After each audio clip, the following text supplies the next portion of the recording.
기도하고 말씀토록 하겠습니다. 한 주도 말씀으로 살게 하시 하나님, 오늘도 우리 모두가 다시 말씀 앞에 있습니다. 우리 사랑하는 성도님들에게 말씀의 충만한 은혜와 능력을 부으시고 언제나 하나님이 주시는 평안과 위로를 삶에서 만나게 하시기를 기도합니다. 오늘도 큰 은혜를 내려주실 하나님을 믿으며 우리 주 예수 그리스도의 이름으로 기도하였습니다. 아멘. 함께 읽을 하나님의 말씀은 구약성경 939페이지 잠언 25장 13절 말씀입니다. 구약성경 939페이지 잠언 25장 13절 말씀입니다. 충성된 사자는 그를 보낸 이에게 마치 추수할 날의 얼음 냉수 같아서 능히 그 주인의 마음을 시원하게 하느니라. 아멘. 오늘은 하나님의 마음을 시원하게 하는 사람이라는 말씀의 제목을 가지고 함께 은혜를 나누고자 합니다. 최근 한국 사람들이 자주 사용하는 표현 중에 이러한 표현이 있습니다. 어떤 상황이 답답하게 진행될 때 고구마 같다라고 이야기합니다. 고구마를 물 없이 먹다 보면 속이 답답하게 막히는 것을 빗대서 나온 표현입니다. 이에 반해 어떤 상황이 시원하게 진행될 때 우리는 사이다 같다라고 하는데, 이는 사이다의 청량함을 빗대어 현재 막힘이 없이 확 트인 것을 표현하는 것입니다. 신앙의 영역에서도 고구마 같은 사람이 있고 사이다와 같은 사람이 있습니다. 그렇다면 어떤 사람이 고구마와 같고 사이다와 같은지 오늘 말씀을 통해서 함께 은혜를 나누기를 원합니다. 우리는 신앙생활하면서 답답한 사람들, 즉 고구마와 같은 사람들을 만날 때가 있습니다. 이러한 부류의 사람들의 특징이 있다면 고집이 세다는 데 있습니다.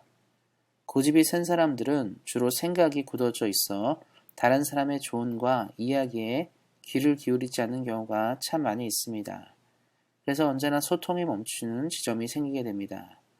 그때 우리는 뭔가 막혀있는 느낌을 받게 되고, 이러한 사람들이 가득하게 될 때 공동체는 앞으로 나아가지 못하고 늘 덜 답답하게 멈추어 있게 될 것입니다. 사랑하는 성도 여러분, 예수님을 믿는 사람들은 유연한 생각과 마음을 가지고 있어서 언제나 마음이 부드럽습니다. 그리고 무엇을 들어도 소화시킬 수 있고 용납과 이해가 큰 사람들입니다. 우리는 예수님을 믿는 사람들입니다. 우리 사랑하는 모든 성도님들이 예수님 믿는 사람답게 이 땅 가운데서 더 유연하고 넓은 마음으로 삶을 살아가시기를 예수님의 이름으로 축원드립니다.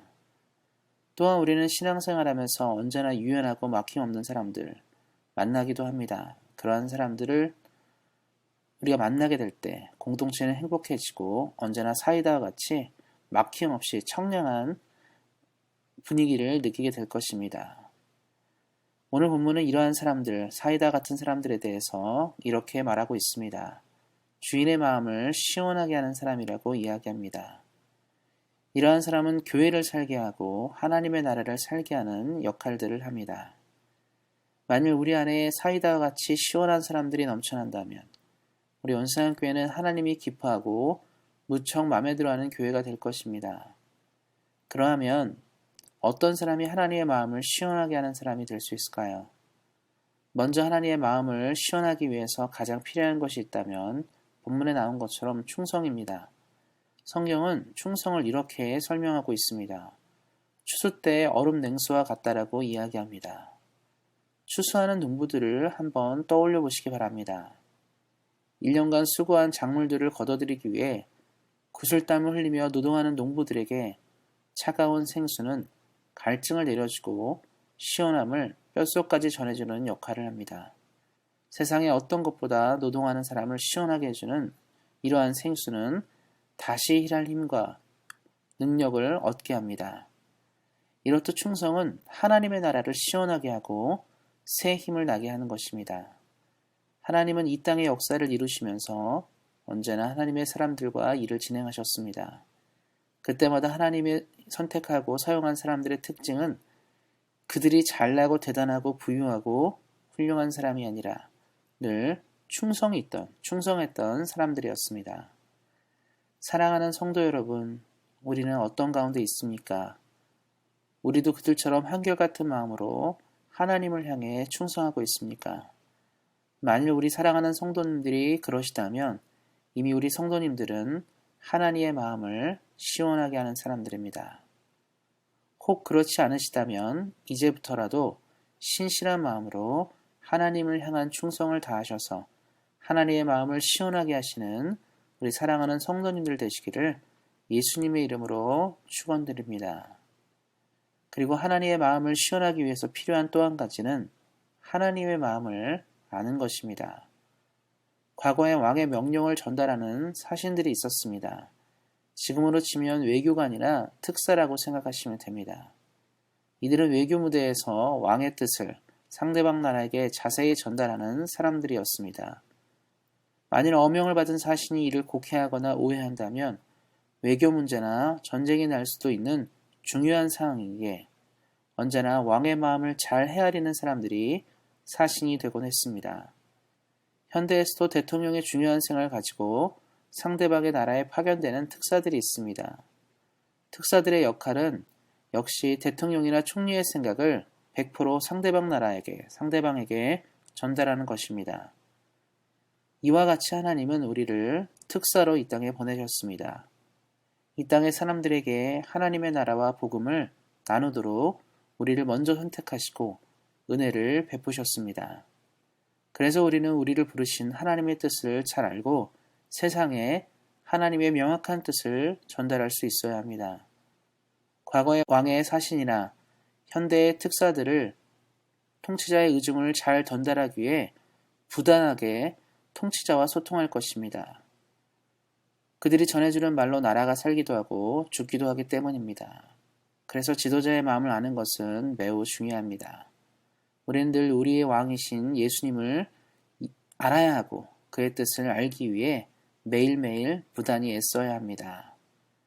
사랑하는 성도 여러분, 그래서 우리는 하나님을 더 잘 알기 위해 말씀과 기도의 사람이 되어야 합니다.